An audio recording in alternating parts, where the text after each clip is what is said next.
बिस्मिल्लाहिर्रहमानिर्रहीम। अस्सलाम वालेकुम। वज़ीर-ए-आज़म इमरान ख़ान का HBO मैक्स पर इंटरव्यू आना था, एक्सियोस ने किया था। तो कुछ दिन पहले आपने देखा, उसके ऊपर काफ़ी एक बज़ क्रिएट हुआ था। वज़ीर-ए-आज़म का एक क्लिप जो है वो वायरल हुआ था, जिसमें उन्होंने अमेरिका को अड्डे देने के हवाले से एब्सोल्युटली नॉट का वर्ड इस्तेमाल किया था।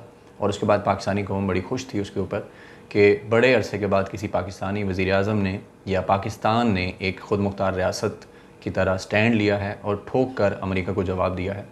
अब वो इंटरव्यू जो है वो HBO मैक्स की एप्लीकेशन के ऊपर उन्होंने नशर किया है, और उसकी पाकिस्तान के अंदर सब्सक्रिप्शन ना होने की वजह से अभी तक वो इंटरव्यू पूरा सामने नहीं आया। लेकिन कुछ क्लिप्स जो सामने आए हैं, जो एक्सियोस ने ख़ुद अपने ट्विटर पे लगाए हैं, उसका मैंने उर्दू तर्जमा किया है, वो मैं आपको सुना देता हूँ। और बाकी हिस्से जैसे ही आएंगे मैं उसका तर्जमा भी करके मैं आपके सामने रखूँगा कि इंटरव्यू में वज़ीर-ए-आज़म से क्या सवाल हुए और क्या कुछ उन्होंने जवाब दिया। और उसके बाद इस वक्त पाकिस्तान में लिबरल माफिया की तरफ से वज़ीर-ए-आज़म के ख़िलाफ़ तनकीद शुरू हो चुकी है। एक सवाल ऐसा था, उसके ऊपर वज़ीर-ए-आज़म ने जो जवाब दिया, उसके ऊपर तनकीद अंडरस्टूड बात थी, पाकिस्तानी लिबरल माफिया ने पहले भी की थी, अब भी करनी है।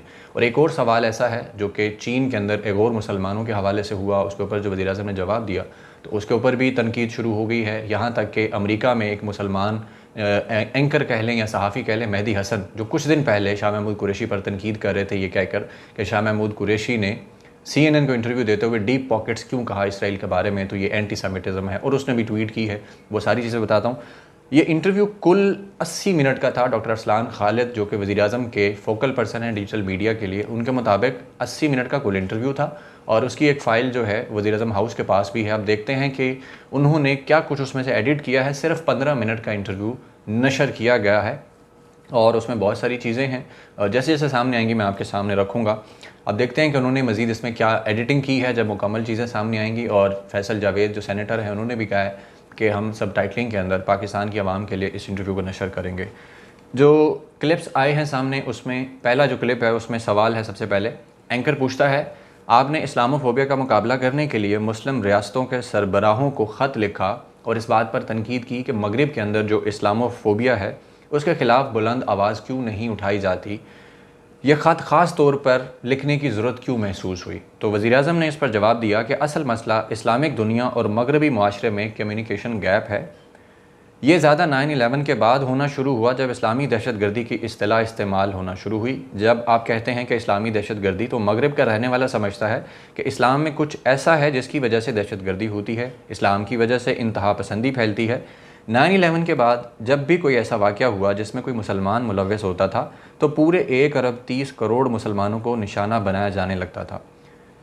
उसके बाद एंकर ने सवाल किया कि आपके बॉर्डर के साथ ही मगरबी चीन में चीनी हुकूमत ने 1 मिलियन से ज़्यादा मुसलमानों को कैद किया हुआ है, कंसंट्रेशन कैंप्स में रखा हुआ है, जहां उन्हें सख्त निगरानी में रखा जाता है। चीनी हुकूमत मुसलमानों पर तशद्दुद करती है, ज़बरदस्ती करती है, मसाजिद गिरा रही है, रोज़ा रखने और नमाज़ पढ़ने पर भी सज़ाएँ दी जाती हैं। मुसलमानों के जो बच्चे होते हैं उनके नाम मुसलमानों वाले रखने पर भी सज़ा जो है वो दी जाती है।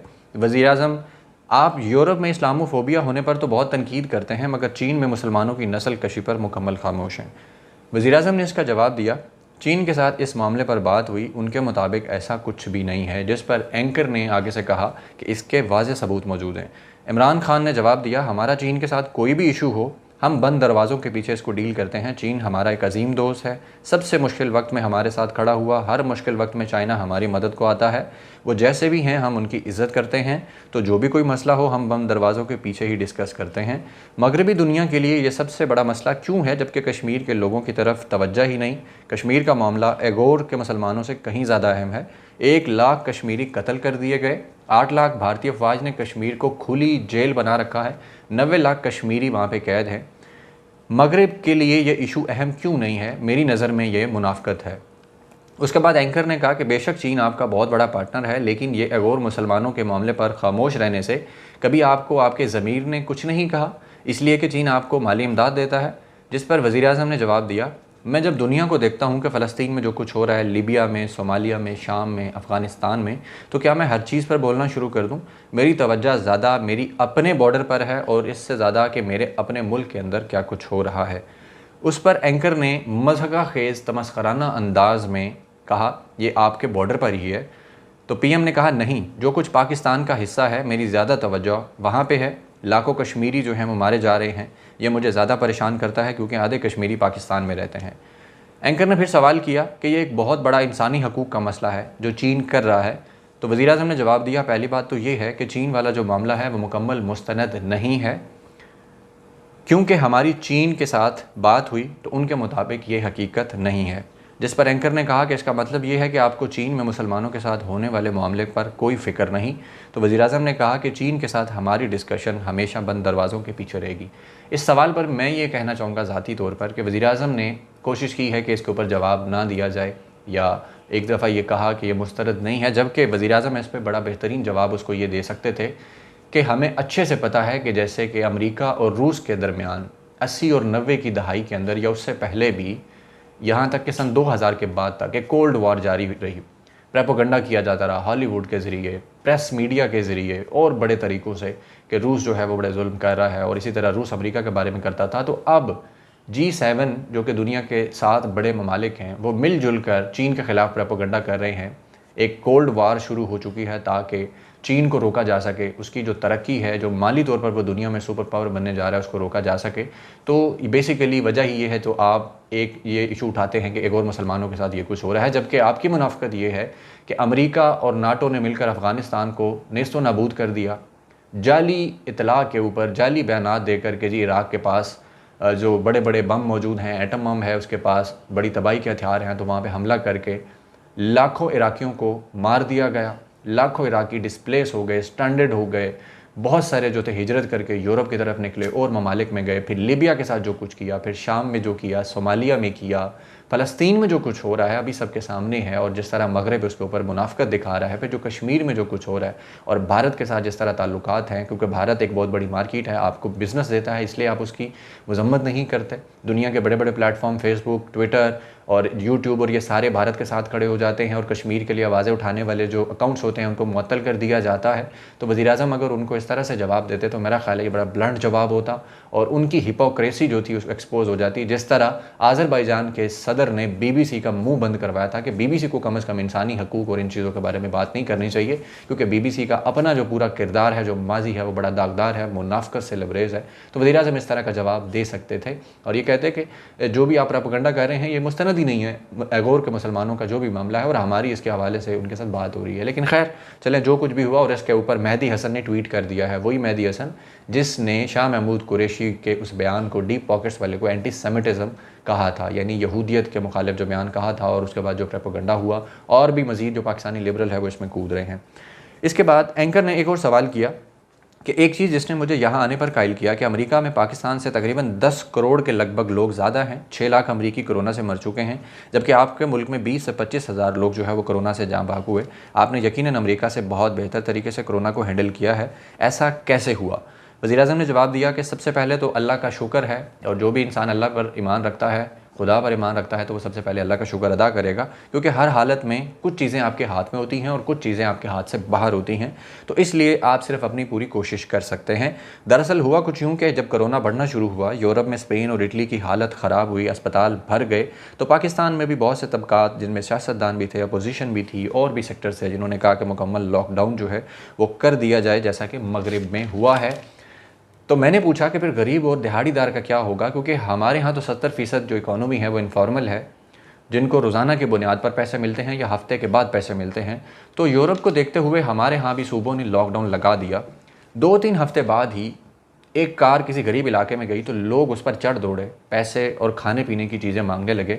तो ये सूरत हाल बनने लगी थी, क्योंकि लोगों को तो खुराक और पैसे चाहिए, आप भूख के शिकार लोगों को लॉकडाउन नहीं कर सकते। तो हमने फ़ौरन ये फ़ैसला किया कि लॉकडाउन ख़त्म किया जाए और सिर्फ स्मार्ट लॉकडाउन लगाया जाए।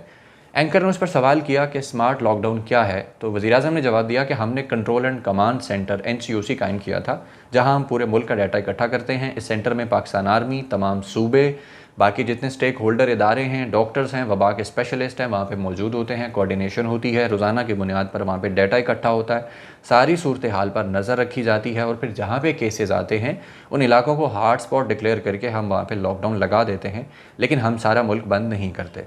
एंकर ने उस पर कहा कि क्या आप, ये वो वाला सवाल जो पहले वायरल हुआ था उसकी भी बात करते हैं। एंकर ने पूछा था कि क्या आप अमरीकी हुकूमत को इजाज़त देंगे कि CIA पाकिस्तान से अफ़गानिस्तान में अलकायदा, दाइश और तालिबान के ख़िलाफ़ एंटी टेररिज्म के ऑपरेशन कर सके?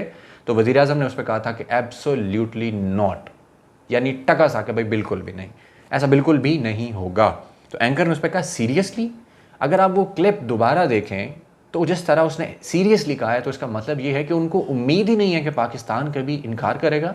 जैसे कि हम मतलब कोई बहुत करीबी बंदा हो, हमारा दोस्त भाई कोई भी, वो हमें कुछ करने को कहे तो हम टिका से आगे से ना कर दें तो वो कहे वाकई सीरियसली, मतलब हैरानगी के साथ कहे। तो यही बेसिकली उसने तमस्खराना अंदाज में सीरियसली कहा, क्योंकि उनको उम्मीद ही नहीं थी। पाकिस्तान को बाजगुजार रियासत समझते हैं, हायर्ड गन समझते हैं, रेंट पर एक अपना मुल्क समझते हैं कि जनाब ये हमारा इत्तेहादी है नॉन नेटो, तो ये कुछ भी करेगा। तो उस पर वज़ीर-ए-आज़म ने कहा था कि पाकिस्तान में ना कोई अड्डे और ना ही कोई ऐसा कोई ऑपरेशन करने की इजाज़त होगी। इसके अलावा एक और सवाल जो इस वक्त सोशल मीडिया पर वायरल हुआ है कि वज़ीर-ए-आज़म से सवाल किया गया तो उसके ऊपर लिबरल जो हैं वो तनकीद कर रहे हैं। वो सवाल था कि पाकिस्तान के अंदर जिनसी तशद्दुद की लहर बढ़ रही है, तो उसके हवाले से वज़ीर-ए-आज़म से पूछा। उसके ऊपर रीमा उमर एक लिबरल पाकिस्तानी सहाफ़ी भी हैं और लिबरल शख्सियत है, उन्होंने ट्वीट किया कि disappointing and frankly sickening to CPM Imran Khan repeat his victim blaming regarding reason for sexual violence in Pakistan. इनको बहुत तकलीफ़ हो रही है, टेंशन हो रही है, इनको अफसोस हो रहा है कि वज़ीर-ए-आज़म ने फिर से विक्टिम ब्लेमिंग कर दी है। वो कहती हैं कि वज़ीर-ए-आज़म जो है उन्होंने जवाब दिया कि मैन आर नॉट रोबोट्स, कि जो आदमी हैं, जो इन मर्द हैं वो रोबोट्स नहीं हैं। If they see women in skimpy clothes they will get tempted and some will resort to rape. Shameful.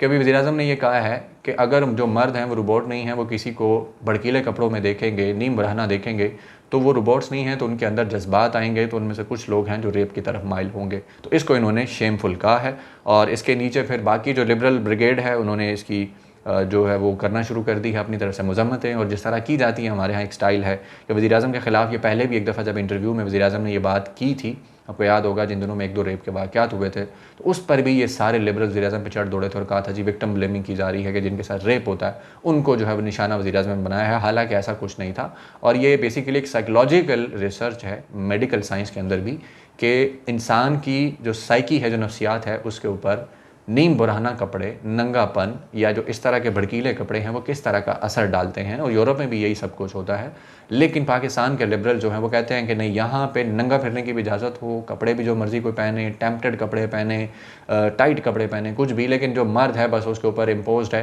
कि वो कुछ भी हो उसके अंदर ऐसी चीज़ें नहीं आनी चाहिए। और ये बिल्कुल ठीक है कि नहीं आनी चाहिए, लेकिन ये भी एक रियलिटी है साइकोलॉजिकली कि इन चीज़ों का असर पड़ता है। जैसे कि रिसर्च मौजूद है, यूरोप की रिसर्च मौजूद है, दुनिया के बड़े बड़े इदारों की रिसर्च मौजूद है कि पॉर्न देखने वाले लोग जो हैं वो रेप की तरफ ज़्यादा माइल होते हैं, जिनसी तशद्दुद की तरफ माइल होते हैं। और इसके अलावा जो इस तरह की चीज़ें देखते हैं, जो टेम्प्टेड कपड़े देखते हैं, ख़वातीन को निमराना देखते हैं, तो वो भी इस तरफ माइल होते हैं। बाकी मेहदी हसन ने ट्वीट की थी वज़ीर-ए-आज़म पे, जिस तरह एक और के मुसलमानों के हवाले से उसने जो ट्वीट की, मैंने आपको उसका पहले भी जिक्र बता दिया है कि उसने फिर से तनकीद का निशाना बनाया वज़ीर-ए-आज़म इमरान खान को कि जी वो जवाब नहीं दे सके, और इन्होंने बिल्कुल कह दिया कि मुझे ये चीज़ बॉदर नहीं करती क्योंकि चाइना जो है वो इस तरह से कहता है। और उसके बाद मज़ीद जो लोग हैं उनके नीचे वो भी आ रहे हैं, आहिस्ता आहिस्ता तनकीद करना शुरू करेंगे। और मज़ीद इंटरनेशनल जो माशाल्लाह एंकर्स कह लें, जर्नलिस्ट कह लें, जो वेस्टर्न मीडिया के हैं, तो उनको भी ये अब इमरान खान के ऊपर तनकीद करने का एक बहुत बड़ा बहाना मिल गया है, जिसमें मेहदी हसन लिखते हैं this is painful to watch in which Imran Khan pretends that Uighur Muslims in Xinjiang are not being persecuted because his friends in the Chinese government told him they were not. Good for Jonathan Swain for pushing back, कि जो Jonathan ने बहुत अच्छा किया कि बार बार ये सवाल किया। लेकिन ये सारे अमेरिका की उन चीज़ों पे बात नहीं करेंगे। और वैसे भी मेहदी हसन जो हैं इनको अमेरिका का पासपोर्ट मिल गया है जब से, तो अब इनका थोड़ा सा रुझान मज़ीद बदल गया। बेशक ये मुसलमान हैं और जो कुछ पिछले दिन उन्होंने फ़लस्तीन के मामले पे किया वो भी हमारे सामने है।